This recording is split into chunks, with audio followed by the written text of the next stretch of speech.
Hello and welcome to another edition of the GSMC College Football Podcast, presented to you by the GSMC Podcast Network. Today is Thursday, May 8th. As always, I'm your host, Jake Daly. Got a good show for you today. Going to go over ESPN potentially looking and being open to paying the SEC for the conference to move to a 9-game conference slate. Going to talk about that a little bit. Also going to look at one of the most important roles in college football today in the general manager position, how that's kind of gotten to where it is, how it's become so influential. We're going to discuss that a little bit. Also going to finish up my rankings of the Big 12 coaches today. Got the top 5. Should be a good list. Make sure you stick around for later in the show when I'm going to revisit the 2021 recruiting class, kind of see where those guys ended up, what happened to all of them. And then we're going to finish up by ranking Big 10 quarterbacks, continuing that. Got numbers 13 through 9 today of my rankings. Going to discuss why I think those guys are where they should be. So we're going to get into that a little bit, but before we talk about anything else, I just want to remind everyone that we love hearing from you during the show. We want to make the show as interactive, as exciting as possible. One easy way to ensure you get a comment on the air, read live, is to use the Super Chat feature. To do that, all you have to do is click the $sign at the bottom of the chat box, type in your comment, question, hot take, opinion there, and send that in. This guarantees that your message gets on the air, gets read live. It's also just a great way to support our channel, support what we're doing here at GSMC. We couldn't do what we do without your support. We're so grateful to have you as a part of our community here. So let's get into a little bit about ESPN reportedly wanting a 9-conference game slate for the SEC. Reportedly, according to The Athletic, ESPN has indicated a willingness to increase its payment to the league if the conference adds a 9th game to their football schedule. The league is currently at an 8-game slate. Kind of going to discuss that in a minute, but so there's no formal offer yet. That's key here. There's nothing that has actually been presented to the conference from ESPN. So nothing official, but it just sounds like they're open to it. Reportedly, according to sources, they said that this would likely be in the $50 to $80 million range for annual payments that would be added on to the SEC's current TV contract with the network. And this has been something where SEC has been going back and forth for a couple years about this. A change in ESPN's stance. ESPN had kind of been wavering on this for a little while. A change in their stance here.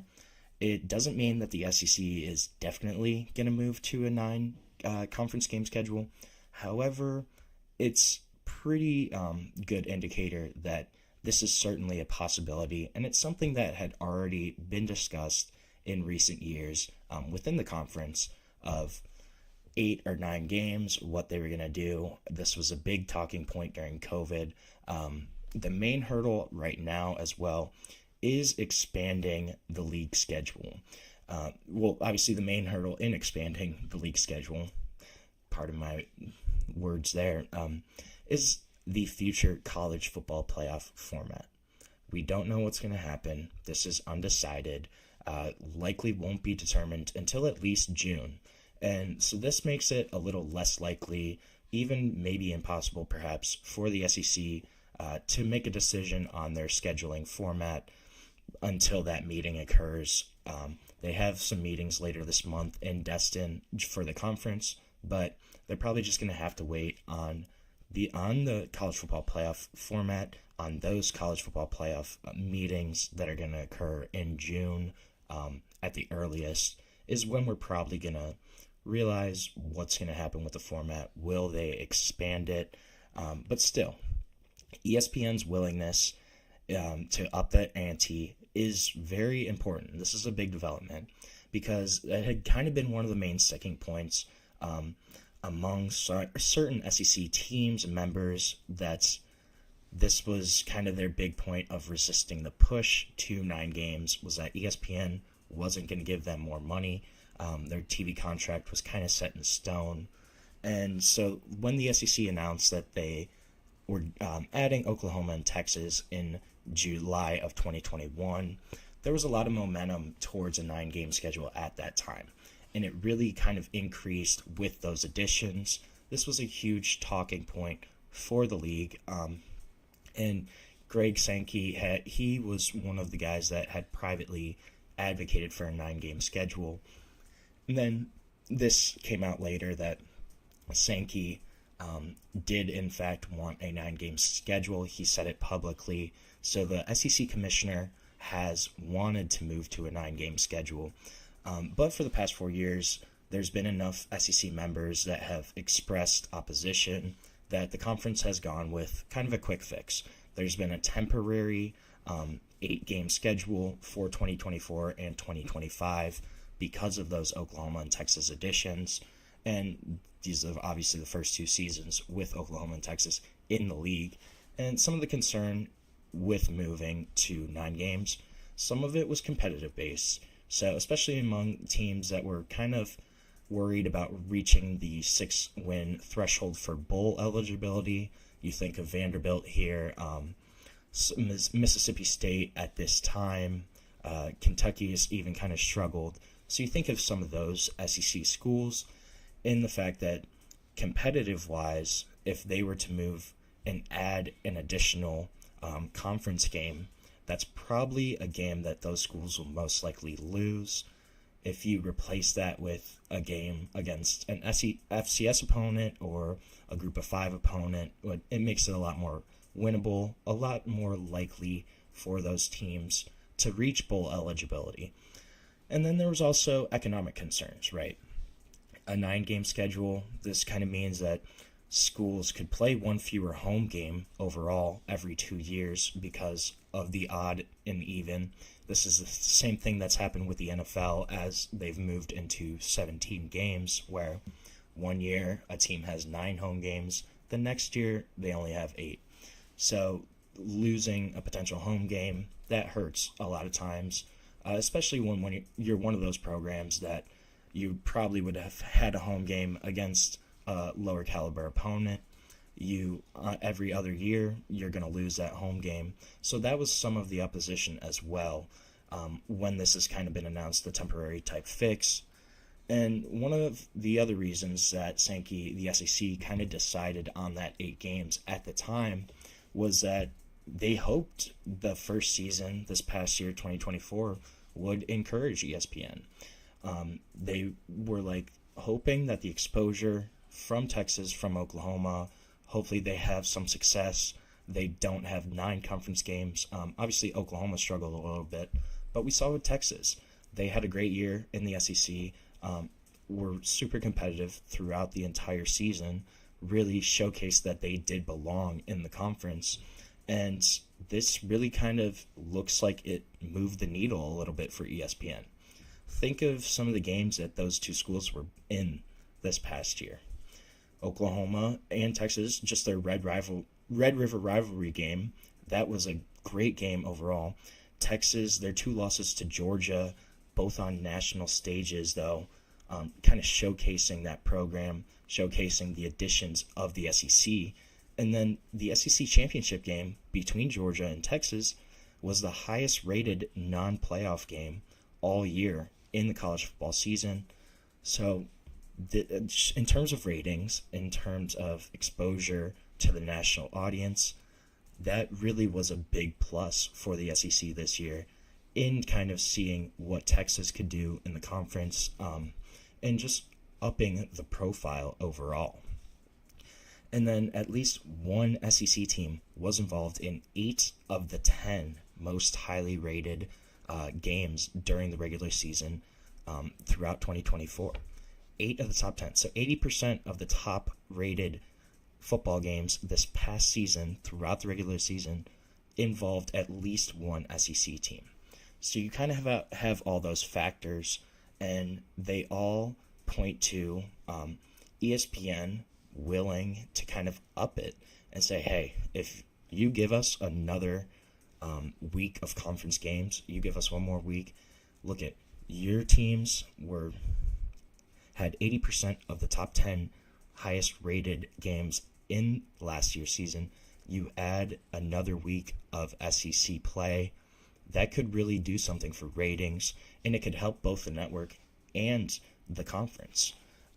Another consideration for the league is the games that wouldn't happen regularly if the SEC maintains the 8-game schedule, right?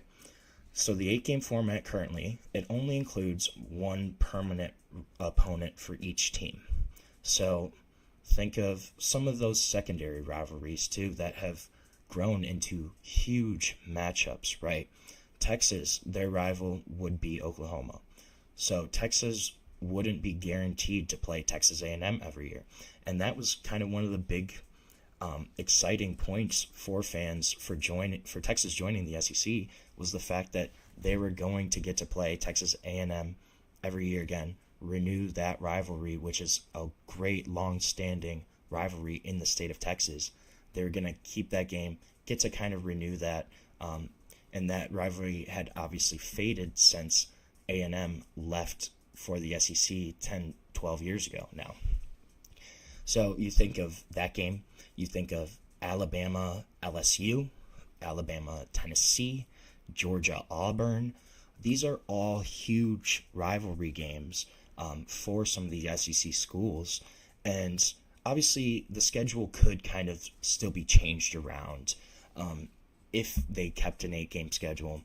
They could change the formatting of it. They could change the language to include some of these matchups regularly. But the way it stands right now, each school only has one permanent rival. So you're missing out on some of these historic great rivalries where these programs have traditionally played each other for who knows how many years, decades. You lose out on some of those. But if they went to a 9-game schedule, all of those games would be annual matchups.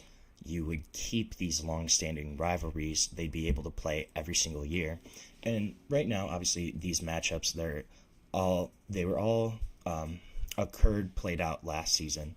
They're all still going to be on the slate for 2025. But the future is unknown. And if they keep an 8-game schedule, some of those really great rivalries could just fall to the wayside and kind of be forgotten.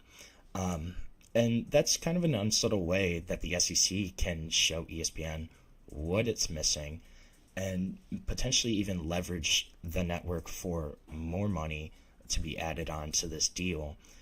SEC, they can go to ESPN and say, hey, look, if you want us to move to this 9-game schedule, you want to see Texas A&M every year, you want to see Auburn, Georgia every year, you got to give us a little more. I think that's going to be a factor here, and just especially you think of the tradition that's steeped in the SEC, it makes a lot of sense to try to maintain those rivalries, maintain those traditions. And then as for the college football playoff format, so SEC is still kind of waiting. It's a waiting game right now. The postseason field's probably going to expand to 14 or 16, and then there's the question of automatic bids. SEC and Big Ten have both been pushing for automatic bids, with potentially even 4 teams each for both conferences. And the SEC only got 3 teams last year, but there was Alabama, Ole Miss, South Carolina all knocking on the door. So you had like 6 in the top 15, essentially. And there could be concerns that moving to a 9-game schedule would potentially snub some teams. However, it could also give more exposure. And would the committee rank that higher because of strength of schedule, essentially? Then another factor, too. Potential Big Ten, SEC scheduling agreements. One of the big sticking points right now is the Big Ten plays a 9-conference game schedule. SEC only plays 8. And that's kind of been a sticking point for stalls in negotiations. If the SEC moves to a 9-game slate, makes that a lot easier for those 2 conferences to come together and kind of nail out some agreement. I think that's also going to be a factor here, but this is going to be something we're going to see play out. ESPN, I think this is going to happen. Eventually, will it be this upcoming year? They kind of announce it for 26. Not sure, but it's certainly something that's very possible. I think it's pretty likely to happen. We're just going to have to kind of wait and see how it all plays out, though.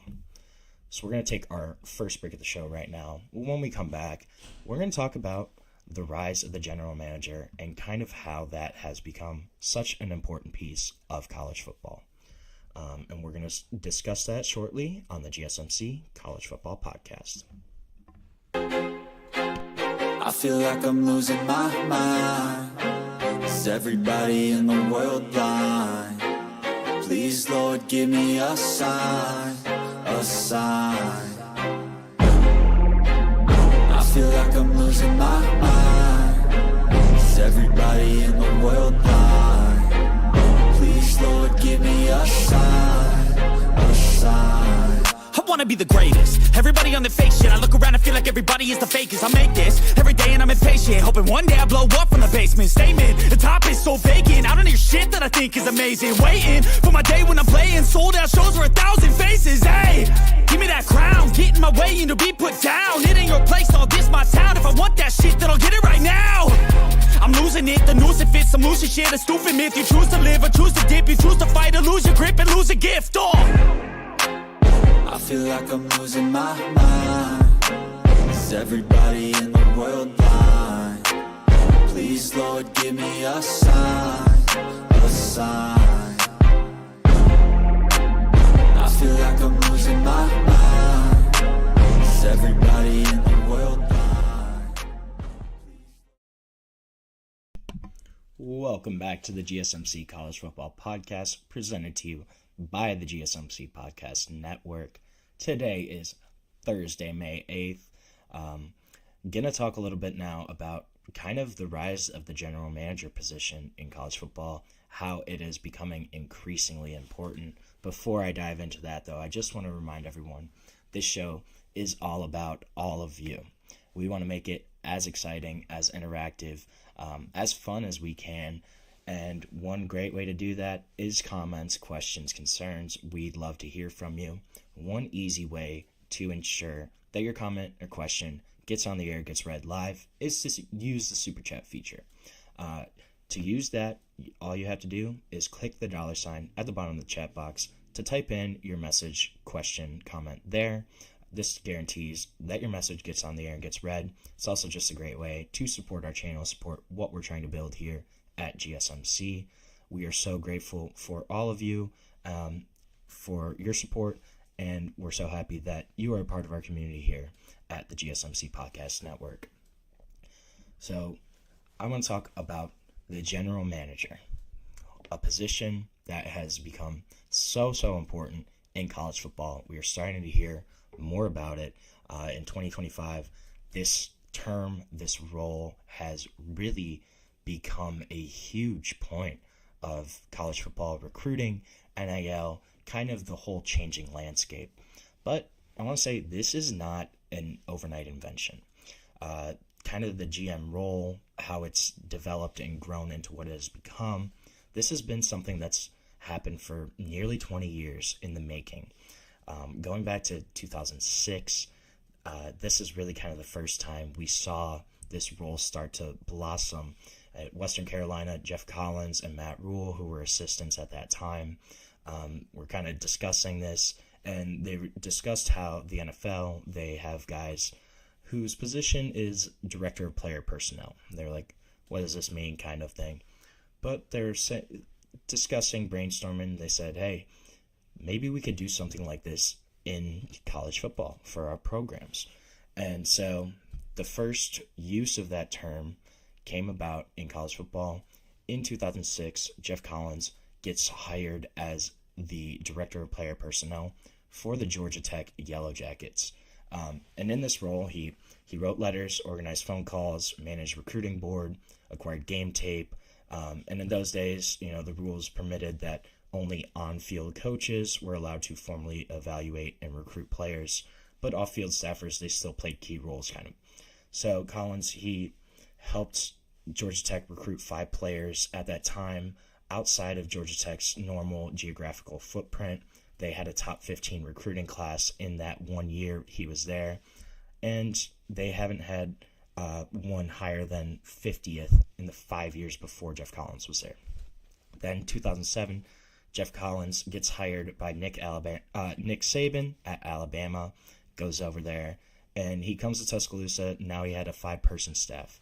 And then 2009, Ed Marinowitz, he kind of took over that Alabama program. Alabama's director of player personnel, he increased his staff to 24 people. And it's just really interesting. He kind of built this whole thing. Each position coach had a student, and they kind of worked like an area scout almost for the assistant coaches. And he put the student workers through what he called scout school, had NFL scouts that passed through campus speak to them. And this was something that Alabama used really heavily, was key to kind of their success throughout this entire time, throughout Nick Saban's reign, was this player personnel kind of grouping, the recruiting, the whole staff. And this is something that's kind of really grown then. So 2018, Jeff Collins, Matt Rule, they kind of spearheaded this first personnel and scouting symposium in Nashville. First edition had about 70 attendees. Then this past year, over 700 people attended this conference, this symposium. So Alabama was doing it. Then another guy, Mark Pantoni, he's kind of been looked at as the gold standard of the modern general manager in college football. And Mark Pantoni, I would take a guess, a gander, that most people, even really heavy college football fans, do not know that name. Mark Pantoni is the Ohio State general manager, a guy that was a Florida student assistant on Urban Meyer's staff, did such a good job there that Urban Meyer offered him a full-time recruiting job. He became part of a 2-person staff, managed the entire recruiting operation. And then when Urban Meyer took over at Ohio State, he brought Mark Pantoni with him to kind of run the personnel. And Mark Pantoni is still in Columbus to this day as Ryan Day's general manager. And if you look at some of the stuff that Mark Pantoni's done with Ohio State, it's pretty incredible. And this role has kind of been just something that has really helped the Buckeyes. You look at what they did last year. They were able to retain Emeka Egbuka, Jack Sawyer. They didn't declare early for the draft. They got Will Howard, Quinshon Judkins, Caleb Downs in the transfer portal, able to get 5-star wide receiver Jeremiah Smith. All of these moves were made by Mark Pantoni as that general manager of Ohio State. And so now this is something that was kind of in the background, right? But it's just become so prevalent. And I also think it's one of the fastest growing industries in college football. You have a guy that you look at, James Blanchard, another name, Texas Tech, that's their general manager. This is a guy that's really, really been a rising star in that role. Notre Dame tried super hard to poach him for him to take over as their general manager, but he remained with Texas Tech, and part of that reason was when Joey McGuire was hired at Texas Tech, the first guy he hired was James Blanchard. He told James Blanchard that he would pretty much have autonomy. He was able to offer recruits or transfers, scholarships without approval from assistant coaches or even from Joey McGuire himself. So this is a guy that really has his fingerprints all over the Texas Tech program, kind of shown in the additions that they have made in the portal this year, bringing in some super high-quality transfers, especially when you look at guys like David Bailey, bringing back Micah Hudson. Just like those are some of the moves. They brought in 15, 20 guys that are really going to transform that roster. But that's one of the kind of roles. Then you look at, this is a thing that's dependent on the program. Some high-profile guys were hired this year. Andrew Luck taking over at Stanford. Former NFL head coach Ron Rivera taking over at Cal. Jim Nagy, the former executive director of the Senior Bowl, kind of ran that whole show. He's at Oklahoma now. as their GM. And then this is something where we're kind of seeing an NFL pipeline as well. Nick Polk was hired at Florida from the Falcons. Pat Stewart was hired at Nebraska from the New England Patriots. All of these kind of NFL connections. And this is something that has been debated too between the college football industry, is general managers coming from the NFL versus college ranks, how that kind of shakes out.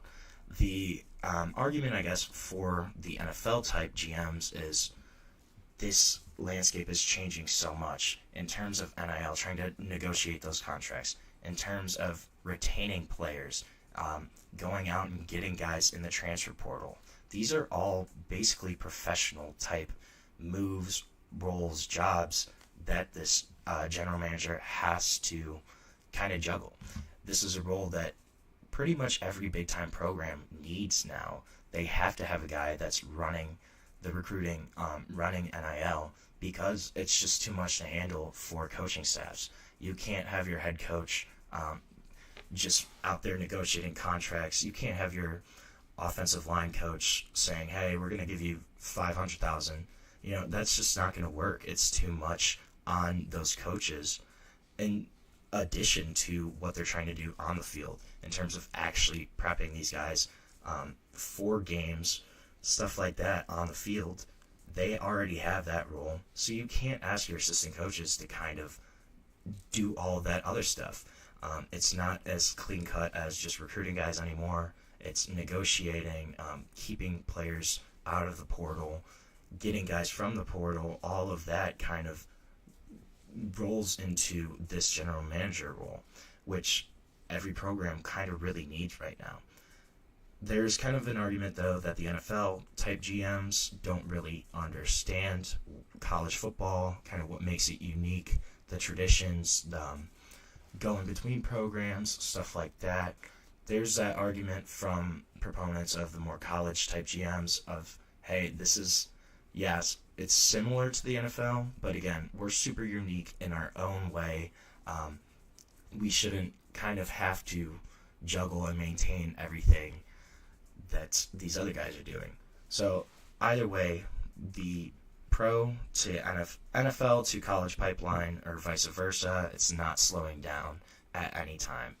Multiple NFL executives said during the combine that a lot of people in their front offices have kind of privately expressed interest in moving to college football, potentially taking one of those type roles. But then on the other end, a lot of college assistants right now, they are being drawn to the NFL.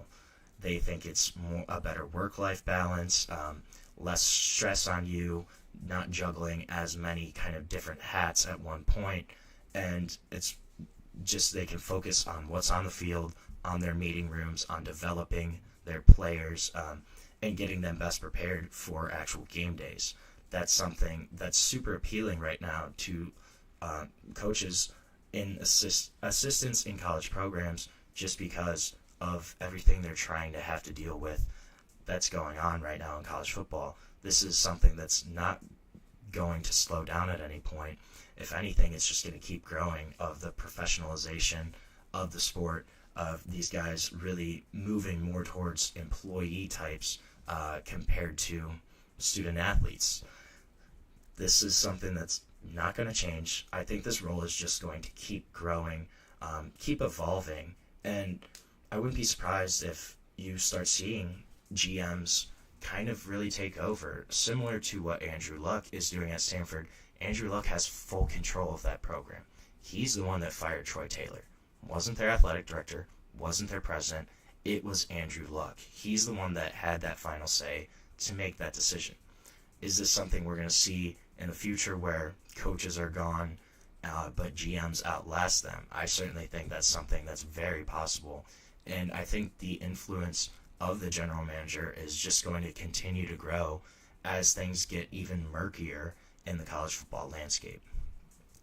So we're going to take our second break of the show right now. When we come back, we're going to talk Big 12 coaches, going to talk about my top 5, how I ranked them, and kind of why. But We'll be back on the GSMC College Football Podcast. Looking for your daily fix of sports talk without having to pay for it? GSMC Sports Network is available on YouTube. Just search GSMC Sports Network. Get your fix of daily sports talk shows on YouTube, absolutely free. NFL, college football, NBA, MLB, MMA, UFC, fantasy football, and so much more. GSMC Sports Network has shows running all day long, with new sports shows starting every 2 hours. Just like on your favorite cable sports channel, except GSMC Sports Network is absolutely free. Just search GSMC Sports Network on YouTube to catch one of your new favorite shows, like the GSMC College Football Podcast, Chip Shot Football Podcast, Hoops and Heels Women's Sports Podcast, GSMC Basketball Podcast, and so many more. Check it out for yourself. GSMC Sports Network, now available on YouTube absolutely free. Search GSMC Sports Network on YouTube right now.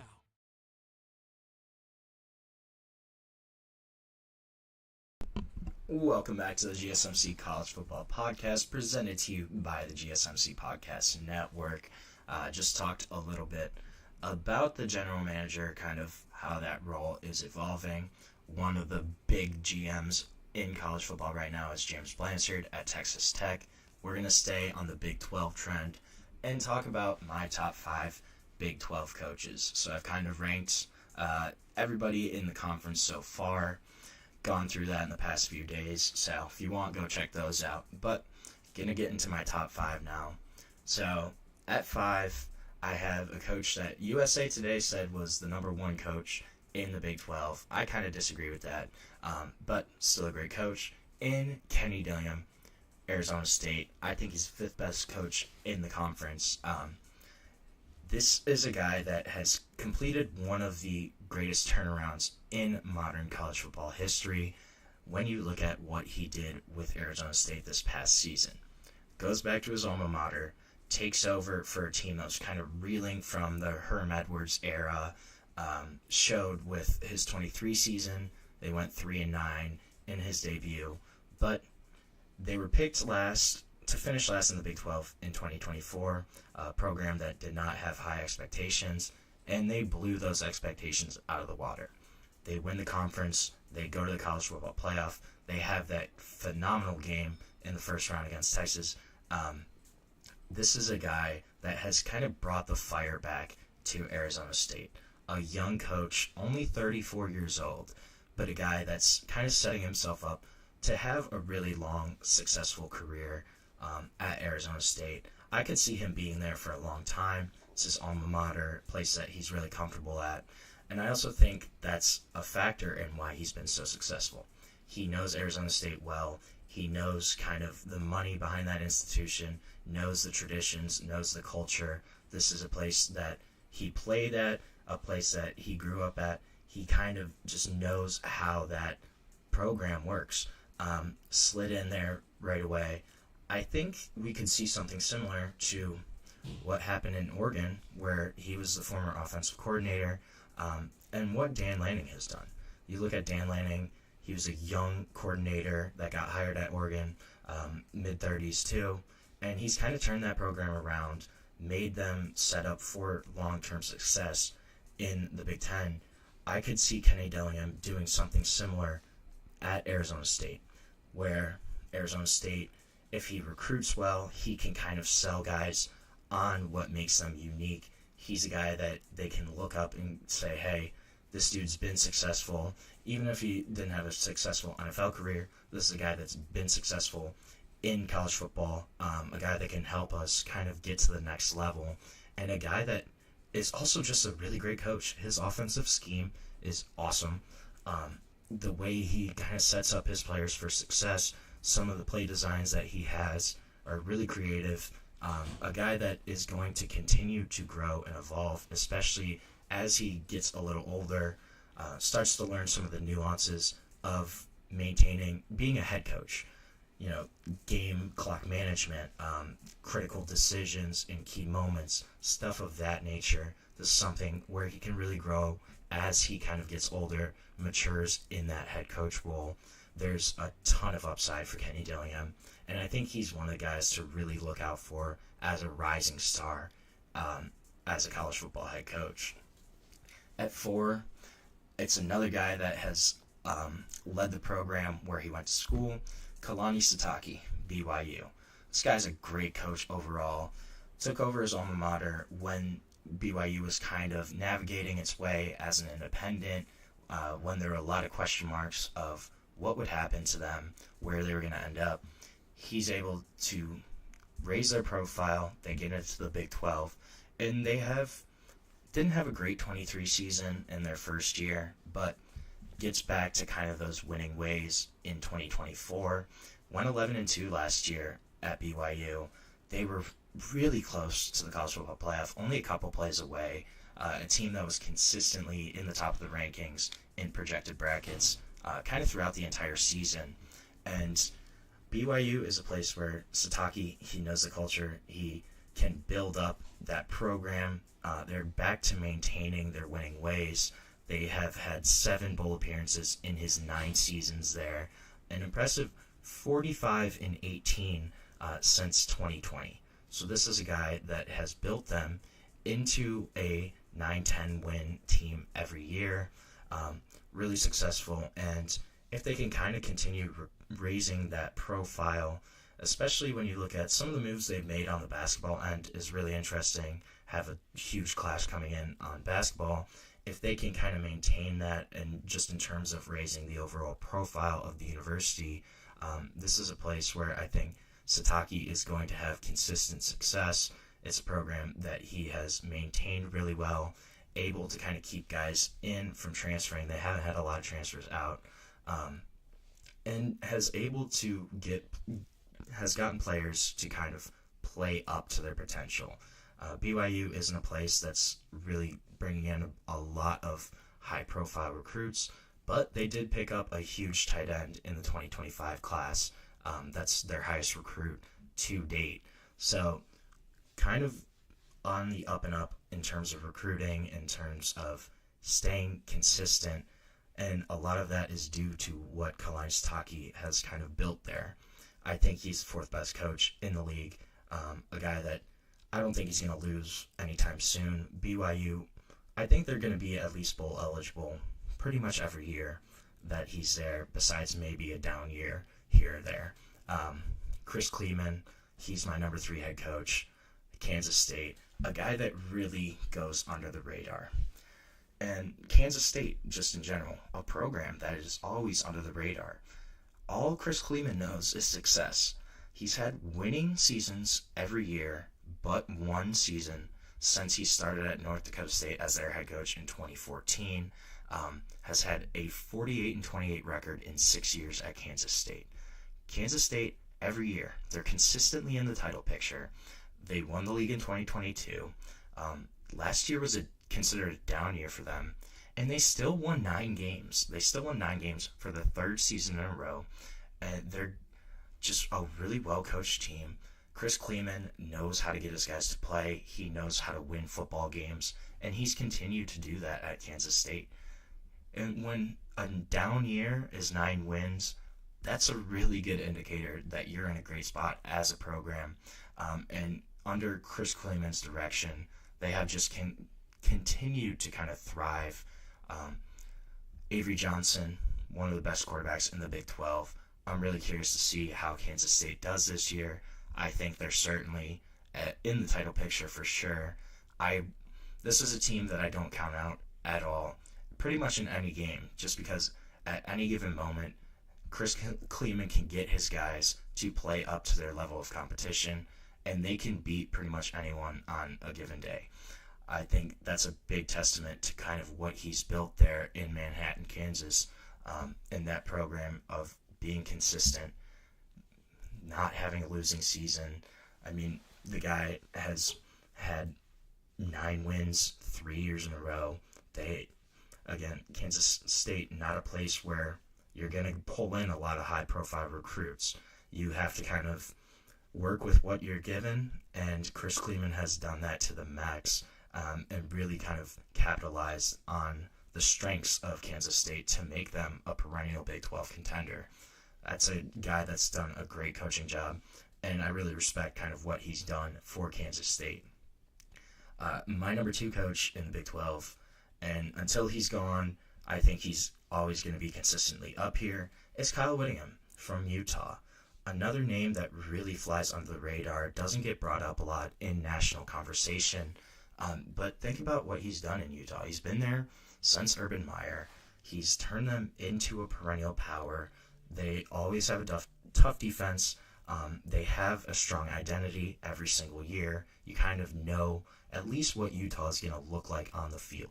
They're always going to be a tough out. They're going to play you super hard, and that is a testament to Kyle Whittingham and his coaching abilities. They did have a down year last year, for sure. They were preseason Big 12 favorites, projected to win the league at one point, and then had a bunch of struggles on offense. Cam Rising not being healthy the past couple of years has really hurt them overall. So they were 5-7, but that was Kyle Whittingham's worst record since 2013. So over a decade of being bowl eligible at the minimum is super impressive. He has kind of hinted at his retirement that could be coming soon. I could see it being this year. I think it's kind of going to depend on how Utah is going to do. But I think they're definitely going to have a bounce back year. Brought in Devin Dampier from UNLV to kind of take the reins on that offense. Brought in his offensive coordinator as well to work with him. So I think if you see a little improvement on that side of the ball, Utah's going to be back up there. But the fact that Utah is every single year in that conversation for a conference championship is just a testament to what Kyle Whittingham has kind of done and what he's built that program up to be, to the fact where when they do have a bad year, it's really disappointing. And that's just comes with expectations of what he's kind of done. I think this is a guy that's a great college coach, super underrated, and Utah has just been super strong in the past. I mean, pretty much during his entire time as a head coach, especially in the past 10 years, I would say every single year Utah is a super tough out, and that's because of Kyle Whittingham, of kind of what he's built there in Utah, I think. But the number 1 coach in the Big 12, for me, it's got to be Matt Campbell, Iowa State. So think of where Iowa State was when they hired Matt Campbell. They were coming off 3 straight years of at least 9 losses. And since then, since Matt Campbell's been there, they have gone from a complete afterthought to a team that is consistently pushing above its weight, consistently fighting. After 9 seasons there, he's the winningest coach in school history, has 64 wins. Last year, he achieved the team's first 11-win campaign. And this is a guy that could have left Iowa State multiple times. He had NFL interest at one point. He's been constantly kind of rumored as a guy to move up to a bigger program, higher profile, but has stayed at Iowa State, stayed in Ames, and built something really special there. So to the point that they are no longer kind of an afterthought.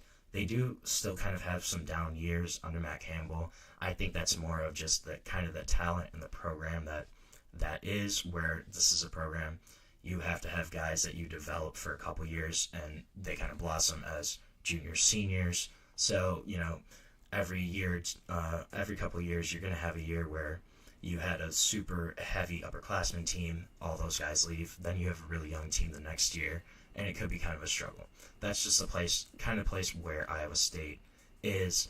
But the fact that Matt Campbell has brought them out of the abyss, pushed them to become a team that is no longer just an afterthought, no longer a pushover. That's a testament to all of his ability as a head coach.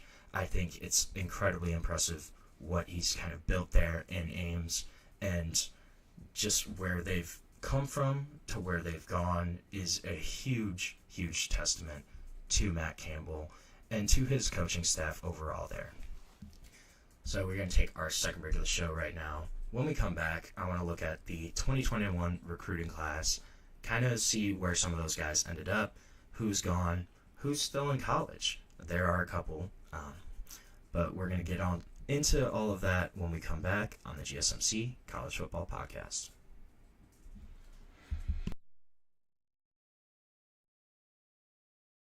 For the best and latest podcasts available anywhere, go to the podcast app on your cell phone and type in GSMC to access free content-rich podcasts on health and wellness, book reviews, sports, entertainment, relationships, social media, movies, technology, finance, and even weird news. Subscribe and download the GSMC Podcast Network's family of shows, available everywhere podcasts are found.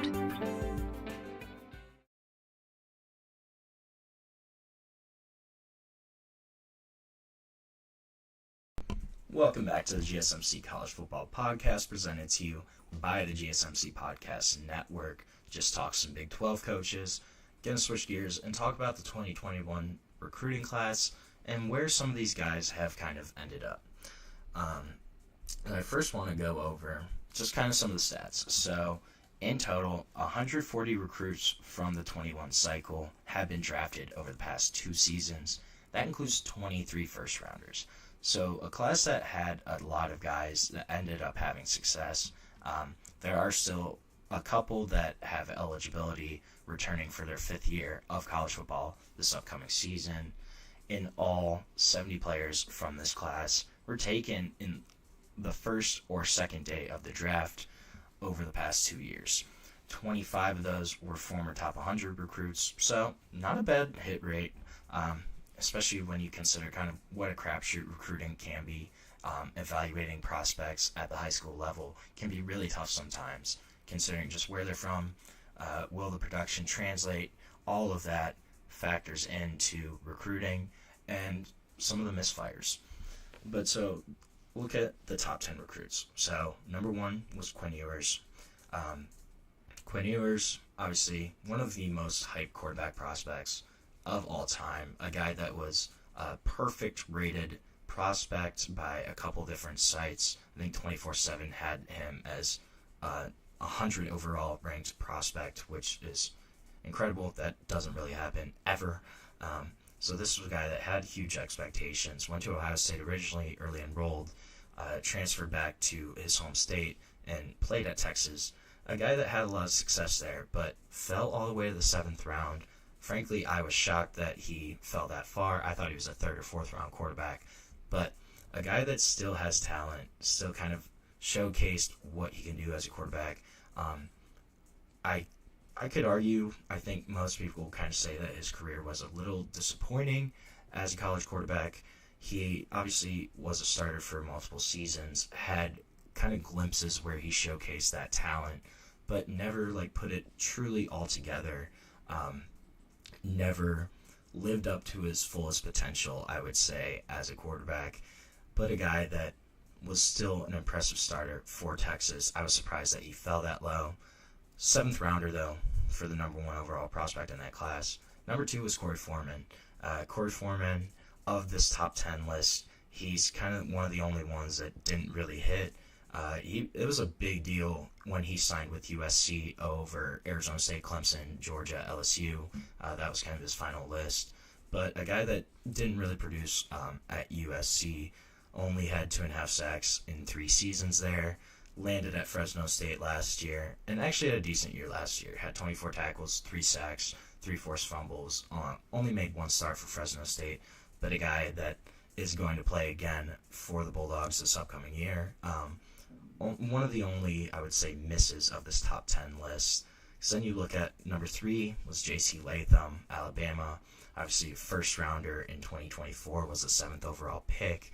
A guy that had a great career there on that offensive line. Number 4, J.T. Tuimoloau. I would say he was also probably a little bit of a disappointment at Ohio State. You could tell there were glimpses of his talent, especially when he played Penn State. J.T. Tuimoloau looks like the best defensive end in the world whenever he plays the Penn State Nittany Lions. Besides that, the production would be lacking, but a guy that still was a 2nd-round pick this year, number 45 overall. Number 5 was his Ohio State teammate, Jack Sawyer. Jack Sawyer, I will say, being from Ohio, I remember when he was being recruited. This was a kid that was from Columbus, an elite prospect at defensive end, and a guy that I would say, didn't really live up to expectations. However, had his biggest moments in their national championship run this year. Had that interception, a guy that was kind of the heart and soul of the Ohio State team. So, a guy that fell, though, he was a 4th-round pick. I think that was probably pretty accurate for kind of where he stood after college. Leonard Taylor was number 6. He was the only guy out of this top 10, obviously besides Corey Foreman, because he's still in college, the only guy in the top 10 that did not get drafted. But he's in the NFL, he's playing for the Jets right now. A guy that had a decent career at Miami. I wouldn't say it was outstanding, but still in the NFL, so obviously that's not bad. I would take it. Number 7, though, 7 was Caleb Williams. We all know Caleb Williams. This was a kid that, obviously, one of the best quarterbacks in college football, won the Heisman, first overall pick by the Bears. So I would say that worked out pretty well for Caleb Williams there. Amarius Mims was number 8 from Georgia, big offensive tackle. He's a first-rounder, too. Dallas Turner, 9, Alabama. Really strong defensive end there. I don't think Dallas Turner, his production, kind of similar to Tumalau and Sawyer. I don't think his production kind of lived up, but a guy that was still a really great defensive end for Alabama. And then number 10 was Emeka Egbuka. So, Emeka Egbuka, I mean, when you look at some of the other wide receivers that Ohio State has had, a guy that kind of got overlooked a lot of times, but a dude that is second all-time in receiving yards. I believe he has the receiving record right now for Ohio State in terms of receptions. So a guy that really had a great career for the Buckeyes. Again, was a first-round pick this year, so not doing too bad for himself there. One of the other interesting stats of this class, I think, is that more than half of the top 100 recruits, 54 overall in total, transferred at least once in their college careers. Of the 41 top 100 prospects who were drafted, only 7 of them are transfers, though, which I thought was kind of interesting. So you look at the guys who have actually been successful. The majority of them stayed at the university that recruited them and produced there. The other guys obviously didn't really do a whole lot at their first schools, ended up transferring. I thought that was kind of interesting, though, that of the 41 who had been drafted, only 7 were transfers. And 4 of those were quarterbacks. Caleb Williams was one, Quinn Ewers was one, Kyle McCord was one, Jackson Dart was one. So there's 2 hits, 2 misses there. Dart, Caleb Williams, first rounders. Quinn Ewers obviously fell to the 7th, which I was shocked by. And then Kyle McCord, actually, this was a good transfer for him, getting out of Ohio State, going to Syracuse, where he performed great last year, led the Orange to a 10-win season, really kind of helped rebuild his reputation after he got ran out of Columbus. Frankly, I think the reason that he left was he was getting a lot of hate after the Michigan game 2 years ago, in which he threw a game-sealing interception. Kyle McCord had to get run out of Columbus, but a guy that kind of rebuilt his reputation with that season last year at Syracuse and still got drafted. So that's, again, not bad. But other guys, Dante Thornton transferred from Oregon to Tennessee. Chop Robinson went from Maryland to Penn State. Chop Robinson, that was actually a really great transfer for him. Ends up being a high pick for the Dolphins. Had a good career at Penn State. And then there's a couple guys that are still in college right now. So you have former 5-star, number 14 overall, Tristan Lee at Clemson. He's had a good career there, 23 starts over the past 2 years. Only played 70 snaps in his first 2 years, so a guy that really took the time to develop, kind of grow into something. He's going to be back for a 5th year, should really anchor that line for Clemson. Another 5-star, Xavier Sorey, he was at Georgia for 3 years, only started 2 games during that time, left for Arkansas last season, and then had a great year for Arkansas.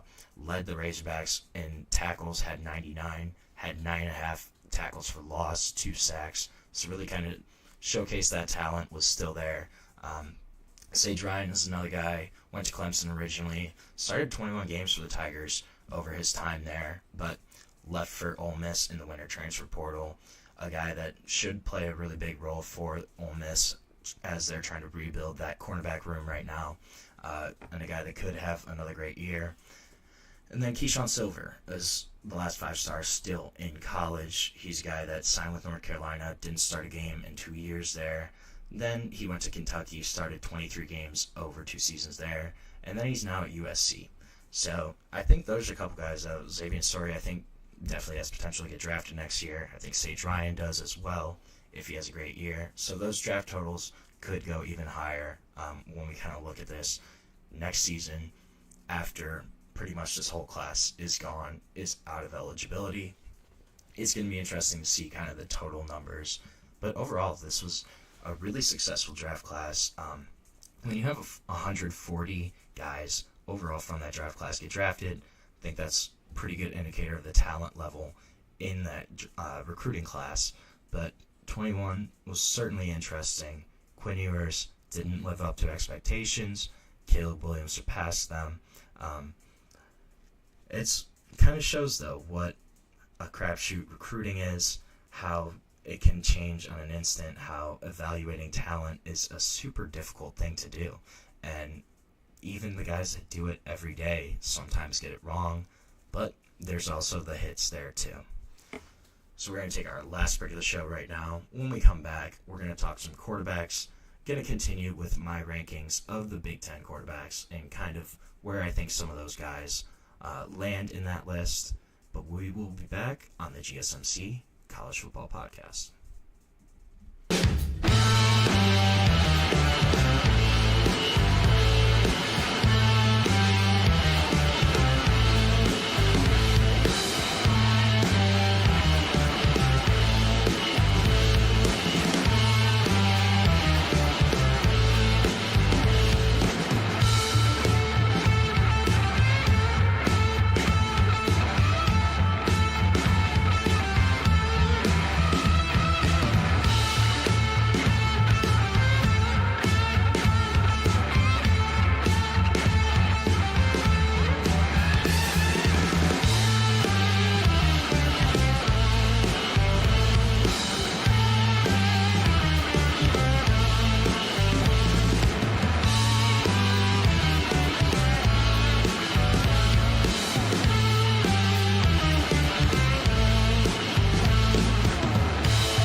Welcome back to the GSMC College Football Podcast.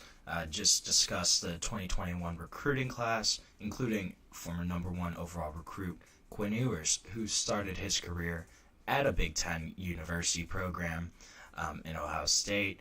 Gonna keep that Big Ten theme kind of going on and discuss some of the Big Ten quarterbacks. Gonna rank about 13 through 9 today and just kind of go over some of those guys where I think they kind of land in that pecking order. So my 13th ranked quarterback in the conference, I think it's Preston Stone, starter at Northwestern. Preston Stone, this was a guy that started his career at SMU, was the starter there in 2023, started there in 24 to start the season, but was replaced by Kevin Jennings, and obviously SMU went to the college football playoff. Kevin Jennings maintained that job, so Preston Stone transfers out, and he gets a fresh start at Northwestern with third-year head coach David Brown. Last year, Northwestern's quarterback room was a complete disaster. Their quarterbacks combined for only 7 touchdowns and 11 interceptions in 2024. So they sorely need some more production from that position, and they should get it in Preston Stone. This is a guy that had a great year in 2023, a dude that's 13-3 as a starting quarterback, so has been successful in the time that he started at SMU. In 23, passed for over 3,000 yards, had 28 touchdowns, only 6 interceptions. So that, too, the decision-making should, at the minimum, help raise Northwestern's floor from the quarterback position. A guy that should fit well, too, with second-year offensive coordinator Zach Lujan. Preston Stone, I think he definitely has potential to maybe rise up this list. But he's going to Northwestern, completely new situation, going to have to learn a new offense. The good thing, though, he's an unquestioned starter, I would say. Jack Lausch, he's still kind of in contention, but he also plays baseball for Northwestern, so hasn't really been around in the spring. Could potentially earn some playing time, but I think this is Preston Stone's job to lose. When you look at the production from 2023, this is a guy that is not a bad Power 4 starter whatsoever. I just think his ceiling might be a little limited, but when you look at what he did at SMU in that 23 season, the winning record as a quarterback, a guy that can definitely help Northwestern at the minimum, and a guy that I think, if things kind of fall into place for Northwestern, could definitely be looking to improve and have a better year than, obviously, last season for him.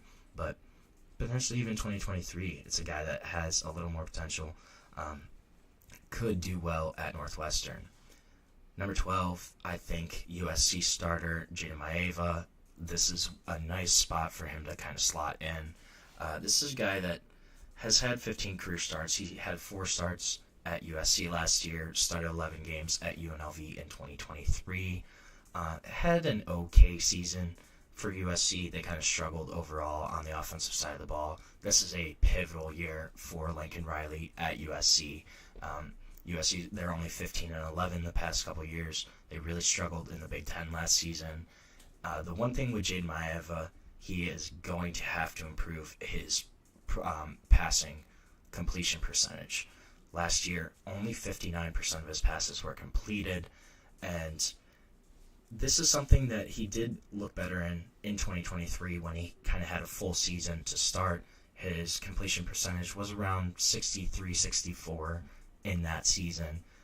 So put up better numbers at UNLV. Obviously, started more games, so the counting numbers should be a little better there.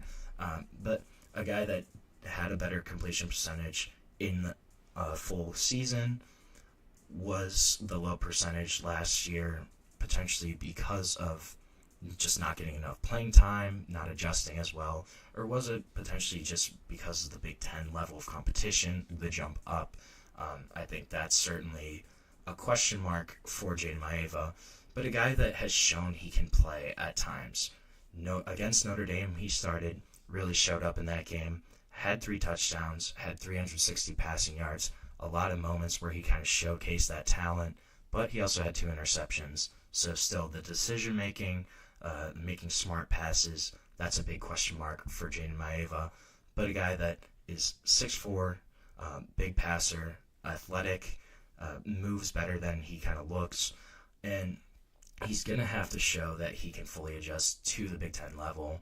This is going to be a big question mark for him of, can he actually improve that completion percentage? Can he kind of showcase that he can do better? Or is this where he's going to kind of end up as a middle-of-the-pack quarterback? That's going to be a big question mark for USC. And their success as a team, I think, is going to ride a lot on how Jada Maeva performs as their starting quarterback. At 11, I think this is Aiden Childs all day. Michigan State quarterback. Is going to be a junior now, so has had 12 career starts.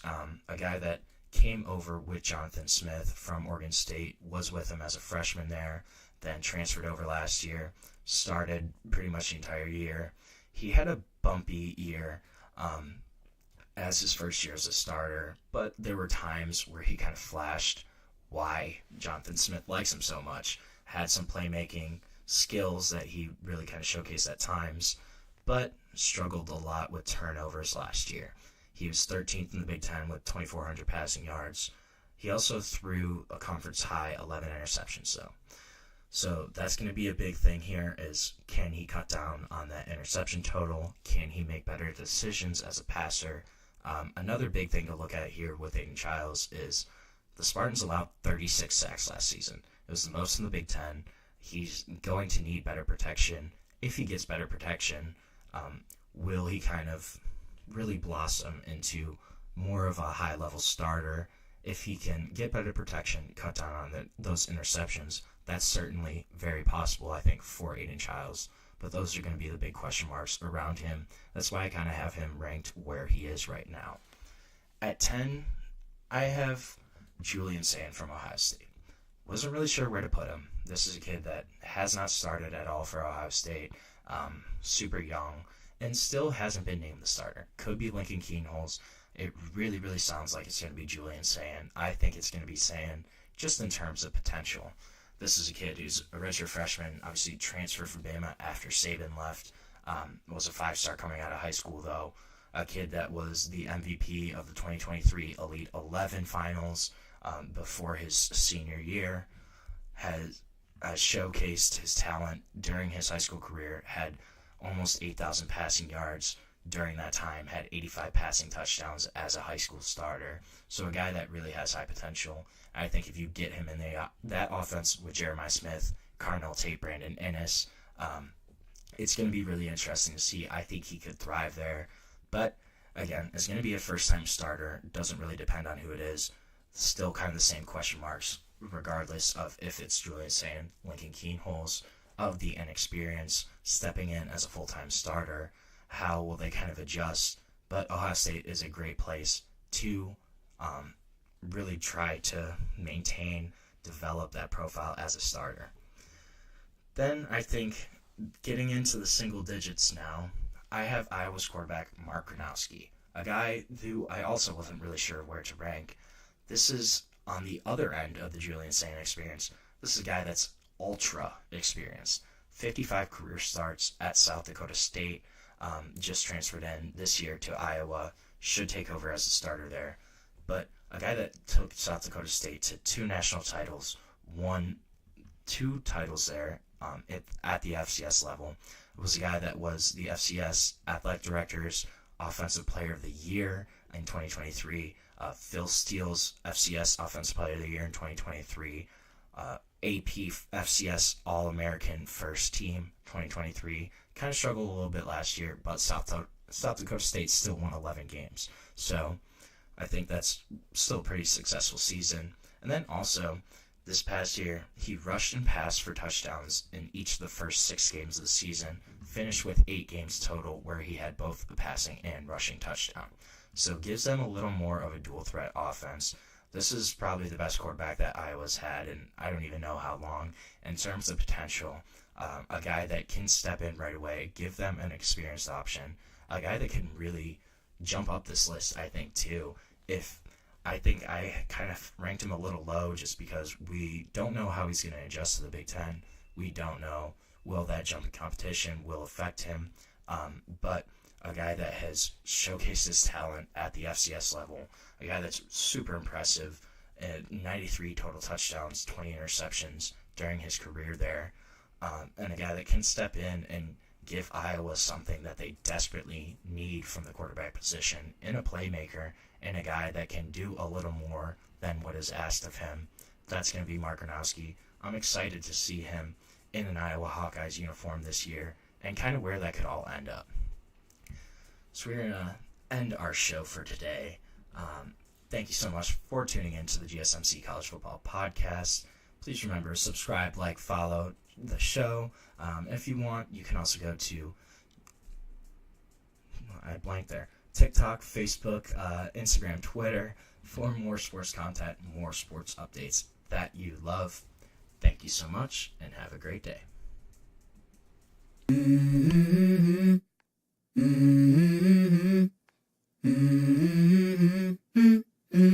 Let's go. I wake up to a little bit of drool on my pillow, feel like it's gonna be a bad day. Yeah, I'm tired of shit, and the coffee ain't hit yet, damn, ain't that great. I don't wanna go to